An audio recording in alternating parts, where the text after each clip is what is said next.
Ok, estamos de volta. Esse é o Jogo do Poder de São Paulo. Hoje a conversa é com o vereador do DEM aqui de São Paulo, o vereador Carlos Apolinário.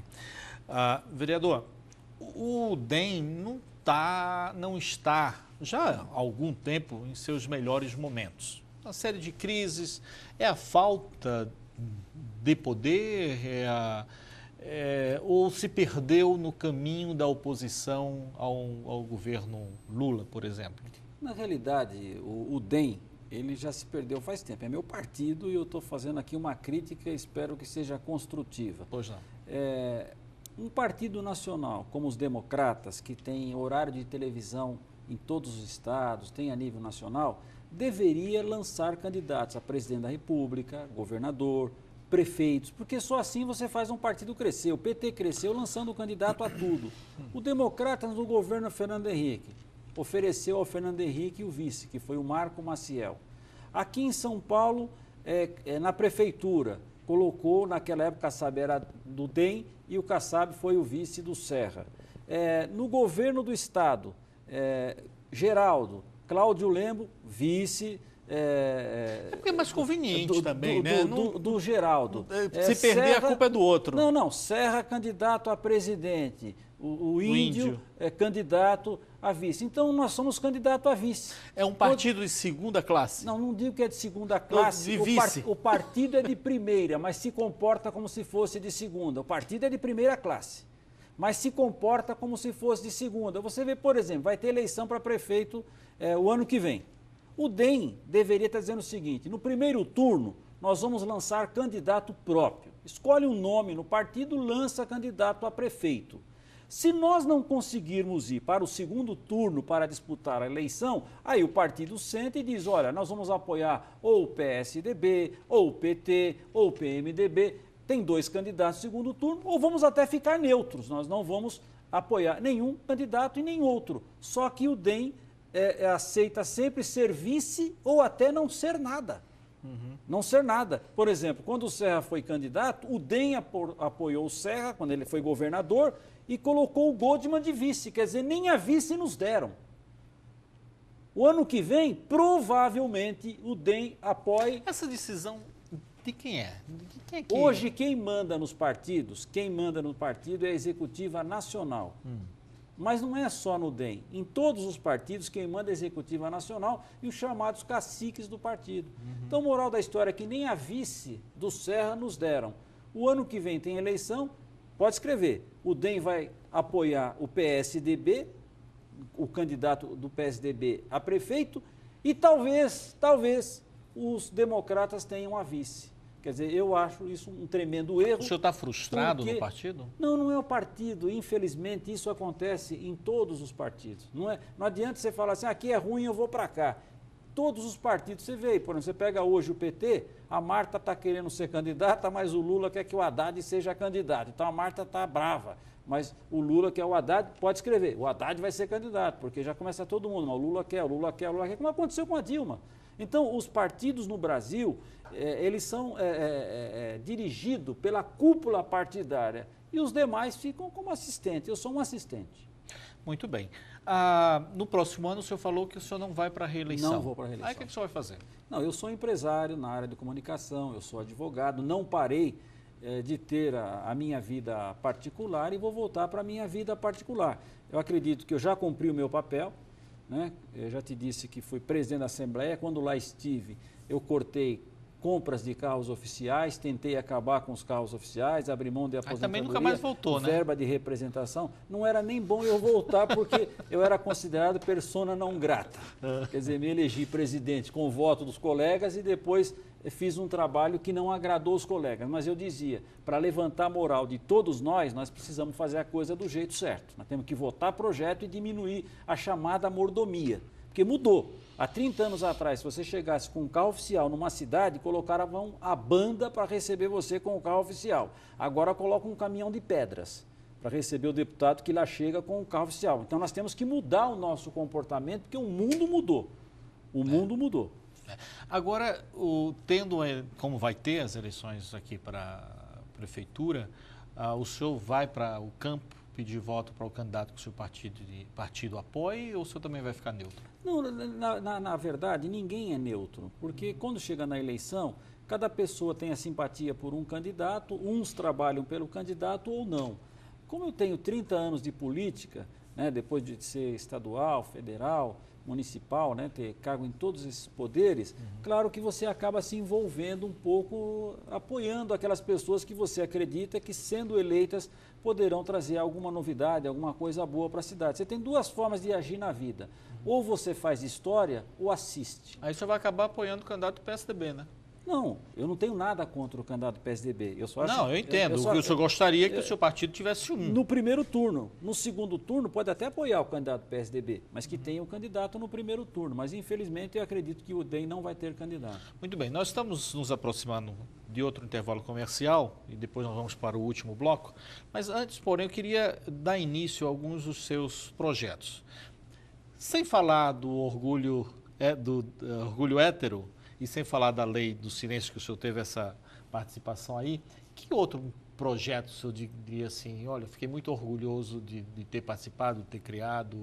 Qual é outro, para a gente conversar um pouco sobre ele? Por exemplo, eu quando fui deputado estadual, eu aprovei, isso foi em 85, eu aprovei uma lei que proíbe vender bebidas alcoólicas nas estradas de São Paulo.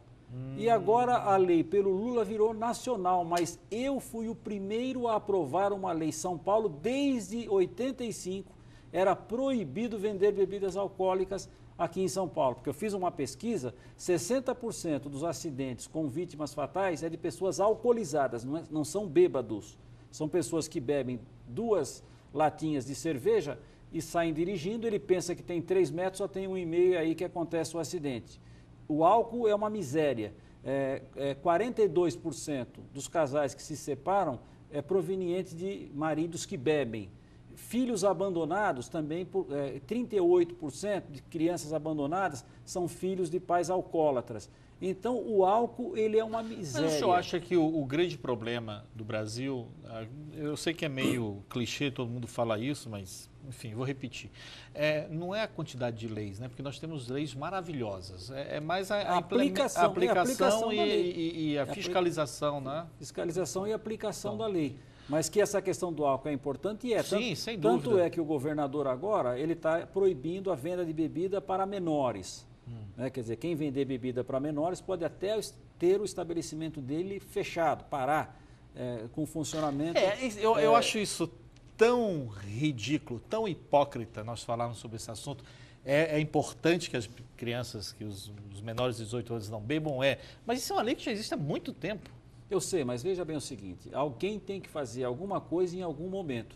Não adianta você dizer assim, ninguém fez e quem está fazendo agora está errado. Você tem que falar, quem não fez errou e quem está fazendo certo.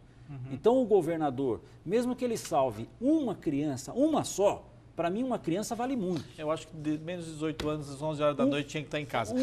Mas vamos fazer o seguinte, eu quero falar sobre o imposto urbano que o senhor quer colocar nos carros quando entrem no centro da cidade, como um exemplo de Londres. Pedágio urbano. Pedágio urbano. Imposto de carro. A gente já volta falando sobre pedágio urbano, a gente volta falando sobre esse assunto, vereador. Até daqui a pouco.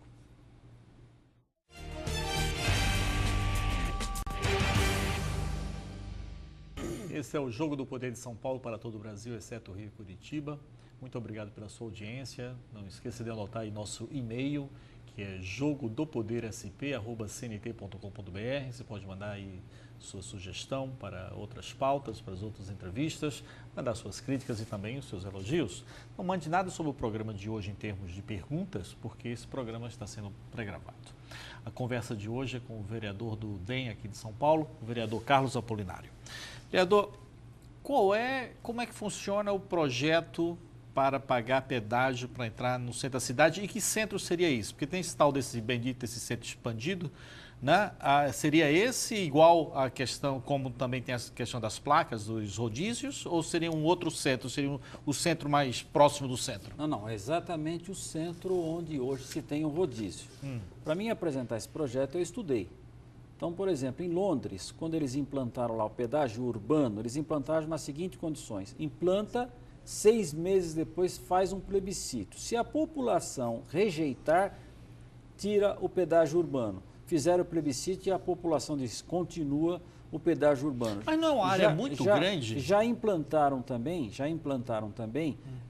em Singapura, se estuda em Nova York, e os grandes especialistas... Eu fico muito feliz que o senhor tenha mencionado esses países. E os grandes especialistas que estudam as grandes metrópoles chegaram à conclusão que a única forma de resolver a questão do trânsito no centro das grandes cidades é através do pedágio urbano. Aqui em São Paulo, por exemplo, qualquer candidato... Nós não temos transporte público. Mas espera um pouquinho, se você ficar discutindo quem nasceu primeiro, se foi a galinha ou o ovo, você não vai chegar a solução nenhuma. Mas não dá para implementar essa questão do transporte público? Não vai resolver, porque diz, não tem dinheiro. Então, qual que é a ideia? Você implanta o pedágio urbano, sabe quanto é que é o pedágio urbano? É R$ 4,00 para você, paga um único dia. Hoje você tem chips que pode colocar, você vai num shopping hoje, eu vou com o meu carro sem parar, e eu não preciso nem pagar o shopping, porque o chips já cobra. Então, cobrar é fácil. Então, você paga R$ 4,00 por dia. Se você andar 22 dias, porque sábado e domingo não cobra, nem feriado, você vai gastar R$ 88,00 por mês. Então, não é nenhum exagero, porque na minha empresa eu dou de transporte coletivo para os meus funcionários em torno de R$ 180,00, a média que eu pago. Então, quem está andando de carro está pagando a metade do que uma empresa paga para os seus funcionários. E a própria empresa também pode dar para aquele que vem de carro, ela pode pagar o pedágio. Mas do jeito que o senhor está falando, e colocando assim, dá a impressão que foi o seguinte, é apenas mais um tributo que vai entrar então. É tão barato que tudo bem, pode vir. Você sabe qual é o problema nosso? A gente tem que olhar uma coisa chamada custo e benefício. Quanto eu pago e qual o benefício? Está provado, isso pelos ambientalistas e não por mim, que 90% do problema do ar que nós respiramos, principalmente no centro da cidade, a poluição, ela vem do automóvel. Tudo bem. Então, se você consegue, com o pedágio, reduzir 30%, só essa aqui, sobre essa mas se reduz mas eu 30%... Eu queria só dizer para o senhor adicionar a sua resposta. Mas só para me concluir essa Conclua. aqui. Mas se reduz 30%, você melhora o meio ambiente em 30%. Se você mas reduz, é tão barato. Mas se você reduz... Não, se você reduz... Veja que eu estou já dizendo que deveria ser mais caro para ter efeito. Não, eu sei, mas se você pega e reduz 30%, não precisa reduzir 50%, 60%, 30% a menos de carros, você resolve o problema do trânsito. Dou um exemplo.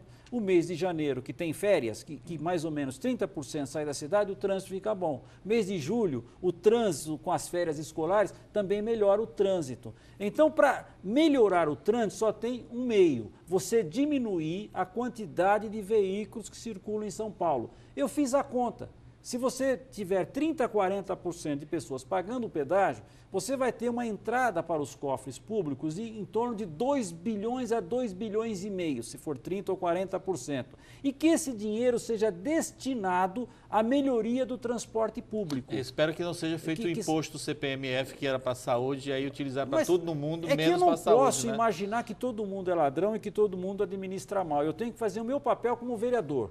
Eu sei que as pessoas falam, mas peraí, vereador, eu já pago ICMS, IPI, eu já pago licenciamento, eu já pago tantos impostos, só vem com mais essa cobrança. Mas peraí, as estradas de São Paulo, você paga 2 vezes, porque você já pagou para licenciar o seu carro, pagou todos os tributos e agora você está pagando para entrar na estrada. Qual é a explicação? Não, porque você pagando, nós temos uma estrada melhor para você andar com o seu automóvel. E vou lhe dizer uma coisa. Aqui não é diferente. Eu fui outro dia até, já chegando em Minas Gerais, pegando aqui as rodovias de São Paulo e fiquei super orgulhoso. Que estrada maravilhosa. Eu pagaria o dobro se fosse necessário. Fiquei muito satisfeito. Eu não sou contra quando paga se tem um serviço de volta. Isso vai acontecer com o pedágio. Agora você pode ficar contra, a população contra. O dia que tiver o pedágio urbano e melhorar o trânsito, melhorou a poluição, a população vai falar que legal, então, só gostei. Para esclarecer, Gostei. Eu sou contra... o Brasil é um país que vive de tributos, né? São taxas e taxas e taxas e taxas, parte delas... Não, você viu na Itália, esses dias saiu uma reportagem sobre a Itália, tem imposto para tudo lá na Itália, eles têm 200 impostos, não é o Brasil, é quem sempre fala o Brasil, Brasil. Vocês ganham em euro. Estão tudo falido lá, está tudo falido. Muito obrigado, viu, pela sua participação. Eu é que agradeço. Foi muito boa. Muito obrigado. E está sempre aqui à disposição do senhor. Mas o pedágio urbano, o dia que vier, você vai lembrar que foi o que eu quero é metrô, transporte público. Eu quero, como diz o Levi Fidelix, o aerotrem, qualquer coisa. Nós vamos pegar o dinheiro do pedágio para fazer metrô e melhorar o transporte público. Tá bom, um abraço ao senhor. Obrigado. Felicidade. A todos vocês, meu agradecimento e até o próximo domingo.